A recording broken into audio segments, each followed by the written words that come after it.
আসসালামু আলাইকুম ফ্রেন্ড, সবাই কেমন আছেন? আমাদের শরীরে বিষাক্ত পদার্থ জমে, আর এই বিষাক্ত পদার্থ দূর করার জন্য আজকে নিয়ে আসলাম ডিটক্স ওয়াটারের আছে কি কি উপকারিতা, কিভাবে বানাবেন সেটাই আজকে আপনাদের সাথে শেয়ার করব। আর ডিটক্স ওয়াটার মানে এই পানীয় তৈরি করতে কি কি লাগবে আজকে আপনাদের সাথে সেটাই শেয়ার করব।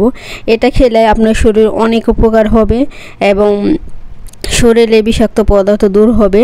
শরীরে যদি পেটে চর্বি জমে বা আপনি একটু রোগা হতে চান, সেটার ক্ষেত্রে এটা ব্যবহার করুন। এটা সবাই খেতে পারবে।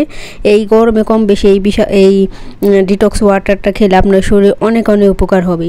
তো এই পানি, এক গ্লাস পানিতে আপনি কি কি দিবেন সেটাই আজকে শেয়ার করব। তো প্রথমে ফার্স্টে লাগবে 1 লিটার পানি, বা আপনি যদি বেশি খেতে চান বা অনেকজনের জন্য তৈরি করতে চান সেক্ষেত্রে পানি বাড়িয়ে দিবেন। তো এখানে আমার লাগবে লেবু, শসা আর আদা।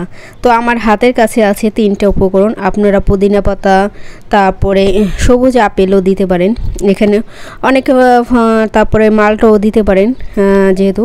তো আমি 1 লিটার পানি নিয়েছি। একটা কাঁচের জার লাগবে বা কাঁচের বড় গ্লাস থাকলেও চলবে।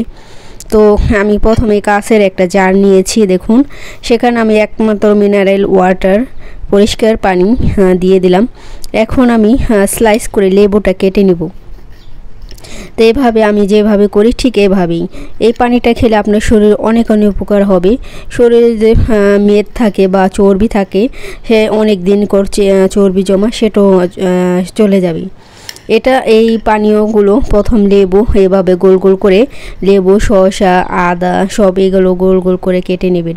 কেটে নেওয়ার পরে এই পানিটা আপনি 6-7 ঘন্টা পর, মানে 6-7 ঘন্টায় ভিজে রাখতে হবে এই লেবু, শসা এই সবগুলো উপকরণ।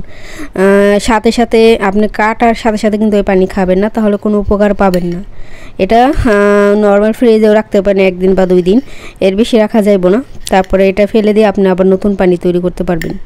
তো সেক্ষেত্রে যাদের ঘরে পুদিনা পাতা আছে, এটা পুদিনা পাতা দিতে পারেন, দিয়ে তারপর আদা, লেবু, তারপরে শসা, এই 3টা উপকরণ সবচেয়ে আসল। এই 3টা উপকরণ দিতেই হবে, তাছাড়া এই ডিটক্স ওয়াটার তৈরি হবে না।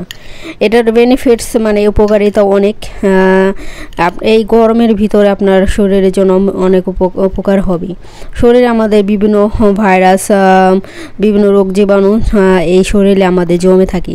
আপনি যদি এই ওয়াটারে পানিটা খান সেগুলো মরে যাবে, এখন আপনার শরীরটা সুস্থ সবল থাকবে। তো এইভাবে দেখুন, এই যে আমি গোল গোল করে কেটে নিলাম। এভাবে এখন এই পানির ভিতরে ভিজিয়ে রাখবেন। তো আমি এই ঢাকনার একটা জার নিয়েছি। তো এটা সবচেয়ে বেস্ট হয়, কারণ আপনাদের খোলা রাখবেন না পানিটা, যেটার মধ্যে তৈরি করেন না কেন করবেন, ঢেকে রাখবেন। তো এই যে দেখুন আমার এভাবে সবগুলো গোল গোল করে কেটে এটা এইভাবে পানিতে ভিজিয়ে রাখবেন। ভেজানোর পরে 6-7 ঘন্টা পরে আপনারা এই পানিটা খাবেন। তবে এটা একটু মানে ঠান্ডা হলে কোনো বেশি উপকার পাবেন না, কিন্তু এটা হালকা কুসুম গরম হলে ভালো হয়। মানে ধরুন নর্মালি ধরুন ফ্রিজে যদি রেখে দেন, বাইরে কিছুক্ষণ রেখে দেবেন যাতে পানিটা নর্মাল হয়ে যায়, তখন এই পানিটা খেলে আপনি অনেক উপকার পাবেন। আপনার শরীরে যত বিষাক্ত পদার্থ আছে সব দূর হয়ে যাবে এবং আপনার শরীরটা দেখবেন একবার চাঙ্গা হয়ে যাবে। আর শরীরে কোনো মেদ থাকে বা চর্বি জমে থাকলে সেটাও গলে ঝরে যাবে। তো এভাবে ডিটক্স ওয়াটার আপনারা খেলে অনেক উপকার পাবেন। তো আপনারা যাদের মন চাই খেতে পারবেন। তো সবাই ভালো থাকবেন, সুস্থ থাকবেন। আল্লাহ হাফেজ।